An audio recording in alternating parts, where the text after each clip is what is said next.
family is family, whether it's the one you start out with, the one you end up with, or the one you gain along the way.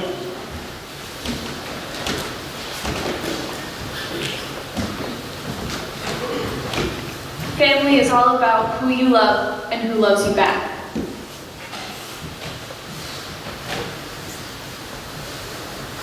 Good morning. Good morning. My name is Abigayle Hovey, and I'm a sixth form boarder. I've grown up in Connecticut my entire life, but this past summer I moved to Scottsdale, Arizona. I'm also the youngest in a family with 6 children. While I take pride in my large family, I am, technically, an only child. My mom and dad divorced when I was 2 years old. I lived alone with my dad for most of the first 10 years of my life. When I was 8, my mom remarried, and I left my dad's house to live with my mom, her new husband, and 5 new siblings. I left my dad's apartment in Bloomfield, Connecticut, and never looked back, but it was a lot to take in. I joined my older siblings, who are all 1 year apart, as the baby of the family.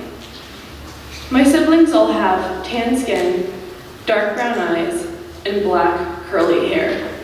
Clearly, I stand out in the group. Whenever I go out with them, everyone thinks I'm the friend in a group of almost identical-looking siblings.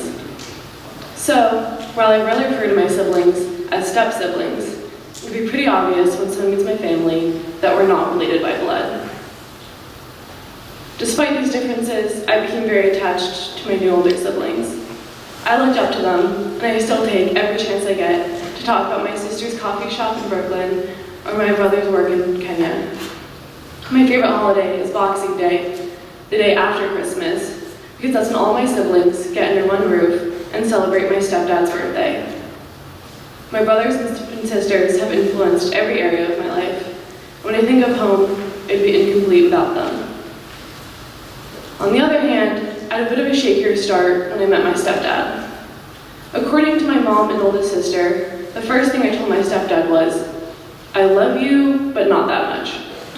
So yeah, not the best way to start a relationship with the man who's become my new father. But I was excited to finally have a dad I could confide in. I assumed our relationship would come as easily as it did when I met my step-siblings. Unfortunately, I never had an example of what a good father-daughter relationship looked like. My 10 years I spent with my dad showed me everything I didn't want in a relationship, but I wasn't sure how to build a different one with my stepdad.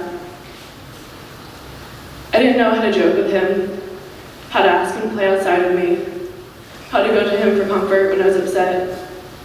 My stepdad, with many kids of his own, thought my coldness to him meant I didn't want a relationship with him. The truth was, I just didn't know how. At every turn, I felt discouraged. I wondered if we were just too different to have a meaningful connection. When I switched houses, I wanted people to call my stepfather my dad, but I just couldn't do it. Despite my desire to, I simply couldn't make the switch, at least not immediately. Over the next few months, I tried again and again. Something as simple as a name, yet I couldn't do it. I didn't want to have to explain to people why I called him David instead of Dad. I wanted to have a normal family, with normal siblings, and a normal mom, and a normal dad. I was beyond frustrated. I could barely look my stepfather in the eyes, let alone talk to him. Despite my concern, I knew I couldn't waste this second opportunity. I turned to my books, reading up on father-daughter relationships and dynamics with step-parents. I've always loved reading, and I want the answer to lie somewhere in the pages. But every article is something different. Be affectionate, but not too affectionate. Be obedient, but not too much so. I didn't want to follow these rules. I wanted to dive right in and have a new dad. I hated feeling like my family situation was out of my control. My parents divorced before I even knew what a divorce was, and it judged me the choice about my home life before I ever could. I wanted to feel like I had some control over who I considered my family. Early on, I barely knew my stepdad, but I was determined to make a relationship work. However, while I am a very talkative person, I rarely talk about anything personal that happens to me, even to my closest family and friends. I'm pretty bad at communicating about how I feel, and I avoid heavy conversations or conflict as much as I can. In order to build a relationship with my stepdad, though, I needed to take a risk and confide in him as I hadn't done before. It all started with a car ride. My dad loves his cars, and I first gained interest in the model of the car itself. Now, I personally don't really get people's fascinations with cars. My stepdad and I didn't seem to have any shared interests, so I made one up. My stepdad would take me on car rides along the small Connecticut towns. I would stare out the window, taking in the rural scenery, while my stepdad talked. My stepdad is probably the only other person more reluctant than I am to share personal stories. But he did talk to me, starting off with the small things. He told me about growing up in the 70s, how his mom used to serve him Cool Whip with dinner every single night. I told him a little about the 3 cats I used to own at my dad's house, and how I missed them so much after moving in with my mom and him. The next day, he played a song called White Flag, and told me about how that song helped him get through his divorce with his previous wife. At first, I became really uncomfortable. I could sense my stepdad was making himself vulnerable to me, and I didn't know how to respond to it. It's only now, looking back, that I realized the amount of courage my stepdad had to confide in his young stepdaughter about the parts of his life he couldn't yet share with anyone else. He told me about attending a small Catholic school where the nuns would slap his wrist when he talked out of line. I told him about my public school, and he was the first person to suggest to me that there was a better option out there, and that I deserved that option. I grew up near Westminster, yet it never occurred to me that I belonged at a private school.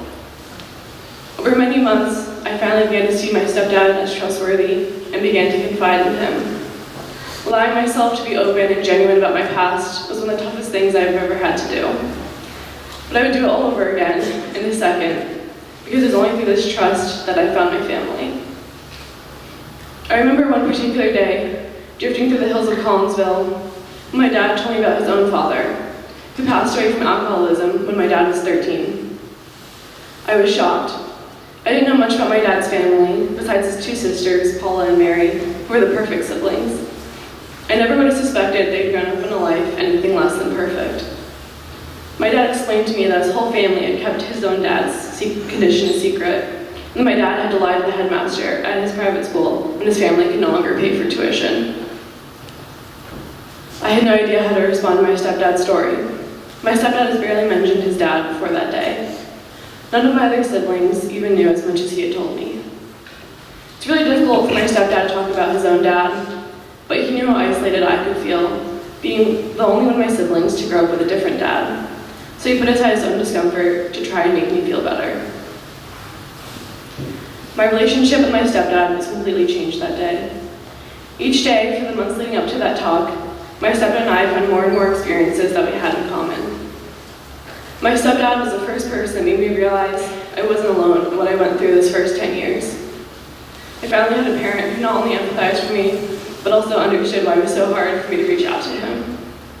But I'm pretty glad I did. Our dads had both failed when it came to raising us, yet suddenly I found myself a daughter to another man, and he found himself a father to me. I no longer began to see our relationship as a one-sided challenge, rather, we were in this together. We were both given a unique opportunity to finally have the kind of relationship we had always wanted before. I am forever grateful to my stepdad for taking a chance and opening himself up to me in an effort to create something the 2 of us had never had before. Our relationship now is only possible through the consistent love and acceptance he showed me every day after I left my father's house. My life before meeting my stepdad was filled with challenges, but I'm not one to dwell on the past, and certainly not my own. And the loving relationship that came after those initial 10 years means more to me than anything. I would not be the person who I am today if it wasn't for the courage and openness my stepdad demonstrated, which allowed me to finally accept my own childhood and move on with my new family, with new siblings, and finally, a new dad. Thank you.